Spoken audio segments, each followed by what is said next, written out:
Let me ask you something that might sound strange at first. What if the most consistent health signal your body sends you happens in the first 60 seconds of every single morning, and you have been dismissing it as nothing more than a minor inconvenience for years? Picture this. It is early, before your alarm. Something pulls you out of sleep. Not pain, not noise, just your mouth. It feels lined with chalk dust. Your tongue is fixed to the roof of your mouth. Your lips feel tight and cracked. You reach for the glass of water on your nightstand, drink, and move on with your day. That moment, repeated morning after morning, has a medical name. And more importantly, it has causes, specific, identifiable, often addressable causes that most people never hear about, because the symptom seems too small to investigate seriously. My name is Dr. Ava Collins. On this channel, The Eternal Vigor Way, we take the symptoms that get brushed aside and we follow them carefully to where they actually lead. Precisely. Honestly. Without alarm. Today, we are following morning dry mouth. And what it leads to, in many cases, is far more significant than the symptom itself.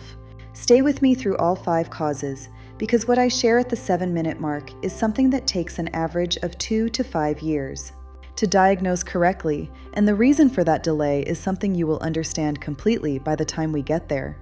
Before we get into the causes, I need to reframe something fundamental, because the clinical significance depends entirely on understanding what saliva actually is. Saliva is not simply moisture.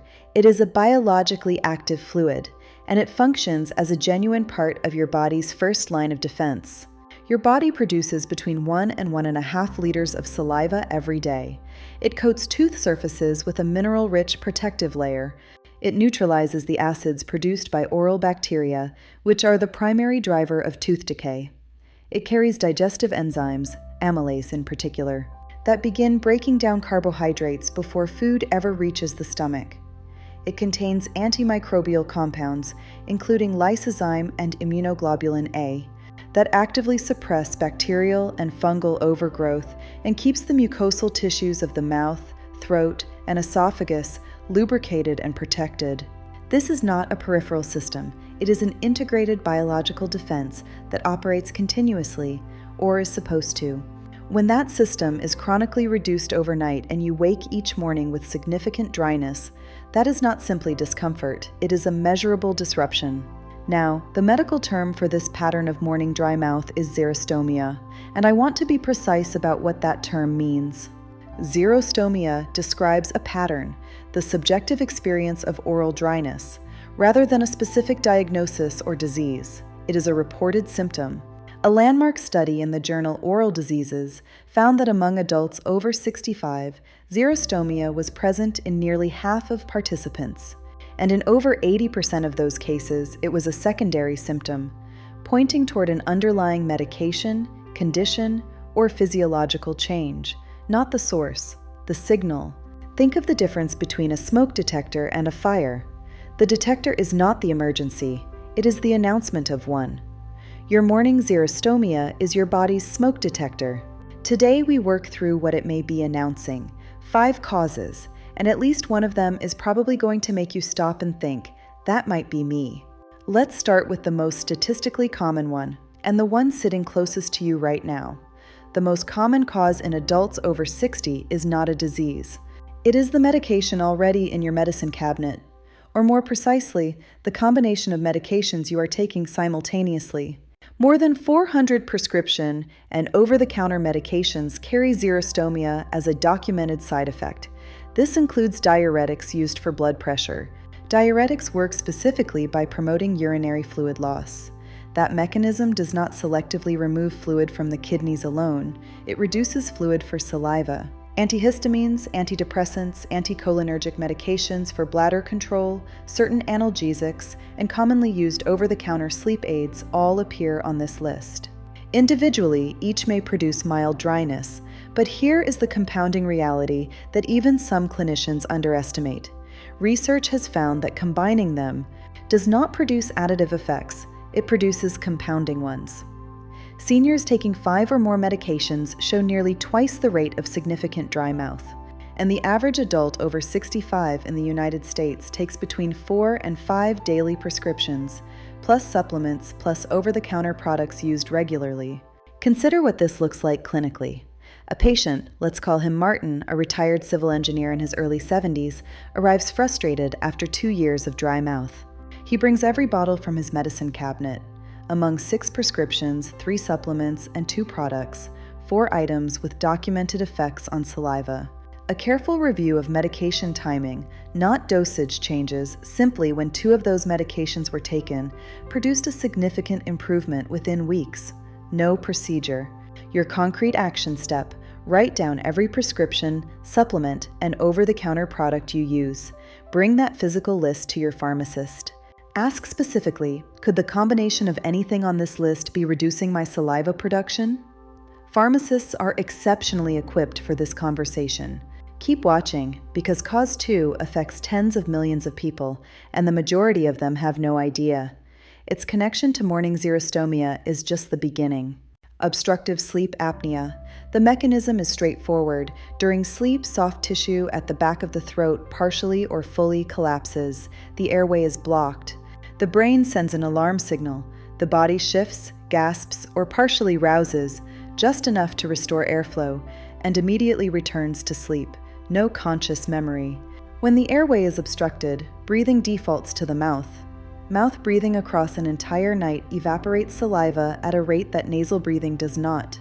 The result is a mouth that wakes significantly drier. But the xerostomia here is the smallest concern. Research has found that it elevates risk of stroke and arrhythmias. Separate longitudinal analyses have linked undiagnosed moderate to severe sleep apnea in older adults to accelerated cognitive decline over multi-year follow-up periods. If sleep apnea is causing your morning dry mouth, the dry mouth is the table of contents, not the story. Honest self-assessment. Do you snore? Do you wake exhausted? Do you experience unexplained morning headaches? Do you fall asleep easily during calm afternoon moments? Any combination warrants a conversation about a sleep evaluation. Modern home sleep studies use a small wrist and fingertip device. No hospital stay, no wires. Many Medicare plans cover this. 1 phone call determines eligibility. Cause 3 connects morning xerostomia to something that may have been building quietly for a year or more without a diagnosis. Catching it early is consequential. According to the CDC, approximately 38 million Americans currently have diabetes, and nearly 1 in 4 remains undiagnosed. The connection involves fluid regulation. When blood glucose is persistently elevated, the kidneys work to excrete the excess sugar through urine, a process called osmotic diuresis. This draws water from tissues. An NIH-supported analysis found that among people with poorly managed type 2 diabetes, persistent dry mouth was among the most commonly reported daily symptoms. In many cases, it had been present for over a year before the diagnosis was made. The mouth was signaling, the signal was not being read. Listen to these symptoms. If your xerostomia arrives alongside, more frequent urination, especially at night, persistent fatigue, slower healing of minor cuts, or new intermittent blurring of vision, do not wait for your next routine physical. Request a fasting glucose and HbA1c this week. The HbA1c provides a 3-month average and takes less than 5 minutes. Now, before cause 4, I want to pause briefly, because what we have been doing in this video is exactly the kind of work this channel exists to do: connecting dots. This conversation almost never fits inside a standard appointment, not because physicians don't care, but because the time and the framework for it rarely exist in routine care. The eternal Vigor way exists to fill that gap every week, precisely, honestly, without fear. If you are not subscribed yet, please do that right now. Hit subscribe. The content coming in the weeks ahead goes even deeper into the signals your body sends. Subscribe, and let's finish the 5 causes, because cause 5 is the most missed. This 4th cause surprises people because it sounds too simple, but the biology behind it in older adults is specific and important: chronic low-grade dehydration. And before you say, "I drink enough water," I need you to hear something. Fluid needs in adults over 65 are not a fixed number. It depends on weight and medications. What is well established, the hypothalamus, the brain region responsible for thirst, becomes less sensitive with age. Older adults can reach 2% fluid deficit without thirst. That is a real, measurable deficit, enough to affect cognitive performance, circulatory efficiency, and saliva production, with no internal alarm to warn you. At the same time, aging kidneys become less efficient at conserving water, skin loses moisture more readily, and diuretic medications accelerate fluid loss further. The practical correction: stop relying on thirst as your primary hydration signal after 60. Build fluid intake into your day by schedule, distributed across waking hours. Work with your doctor to identify a target, and note that caffeinated beverages and alcohol do not contribute positively to hydration. They actively promote fluid loss. Important clinical note: if you are on blood thinners, lithium or ACE inhibitors, do not significantly increase your fluid intake without discussing it with your physician. Hydration levels interact meaningfully with how those medications behave. Now, cause 5, the 7-minute mark, the one I promised you. This is the cause with the longest average diagnostic delay in all of internal medicine, measured in years, not months. And the reason it goes unrecognized for so long is something you will understand completely in the next 2 minutes. Sjögren syndrome. It is an autoimmune condition in which the immune system mistakenly targets the glands responsible for moisture production, primarily the salivary glands and the lacrimal glands, which produce tears. Over time, the body progressively loses its capacity to keep itself lubricated. The mouth becomes persistently dry. The eyes become dry, gritty, and irritated in a way that standard lubricating drops barely touch. Joints ache. Fatigue becomes disproportionate. Exhaustion that does not match activity level and does not respond to rest.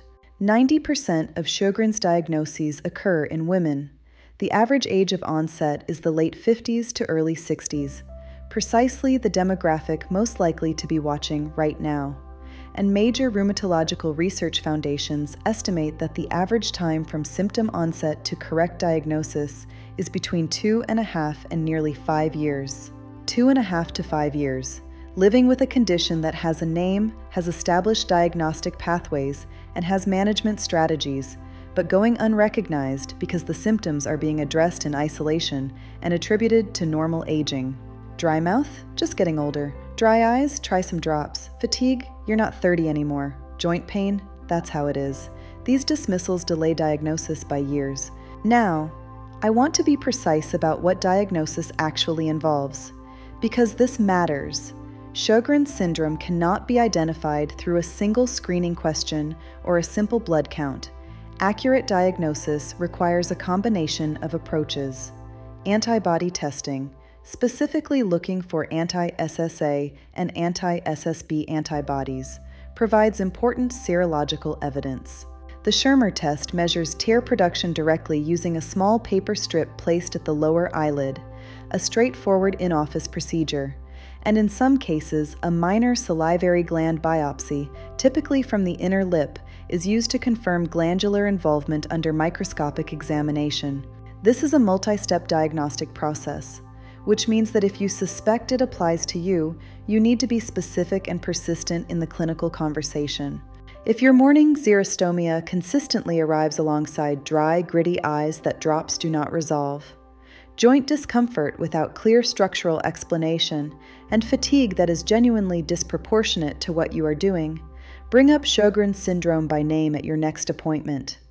Ask specifically about anti-SSA and anti-SSB antibody testing as an initial step.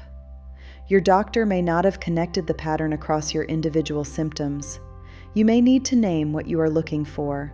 Let me bring all 5 causes together into a practical plan you can begin immediately. Step 1. Medication review. List every prescription, supplement, and over-the-counter product you use. Bring the physical list to your pharmacist and ask specifically about the combined effect on saliva production. Pay particular attention to diuretics and their contribution to fluid loss. Step 2. Sleep assessment. For 1 week, note each morning whether your mouth was open or closed when you woke, whether you feel genuinely rested, and, if possible, ask a sleeping partner to observe for loud snoring or breathing pauses. A consistent pattern warrants a sleep study referral. Step 3. Blood glucose testing. If you have not had a fasting glucose and HbA1c in the past 12 months, schedule it this week, particularly if xerostomia accompanies any of the associated symptoms I described. Step 4. Structured hydration. Work toward a fluid intake target appropriate for your body weight and health status, distributed across your waking hours by schedule rather than by thirst. Consult your doctor if you are on medications that interact with hydration levels. Step 5. Overnight symptom management. Use oral rinses or gels containing xylitol before sleep each night. Avoid any mouthwash containing alcohol. It significantly worsens dryness. Xylitol-containing products are clinically useful here for two specific reasons. They stimulate salivary flow through a taste and osmotic response, and they reduce the risk of dental caries by inhibiting the growth of Streptococcus mutans, the primary bacteria responsible for tooth decay. When saliva is chronically reduced, the oral bacterial environment shifts and cavity risk rises meaningfully. Xylitol addresses both the dryness and the downstream dental consequence simultaneously.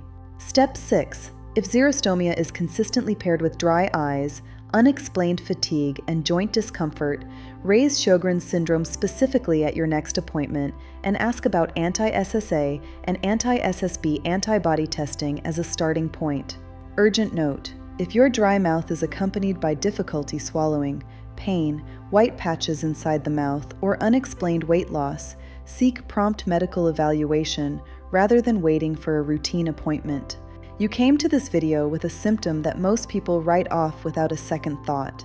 You are leaving with a complete framework, 5 specific, medically grounded causes, a step-by-step action plan, precise diagnostic criteria for the most overlooked cause on this list, and a clinical tool in xylitol that does 2 things at once. That is what the Eternal Vigor Way delivers every week.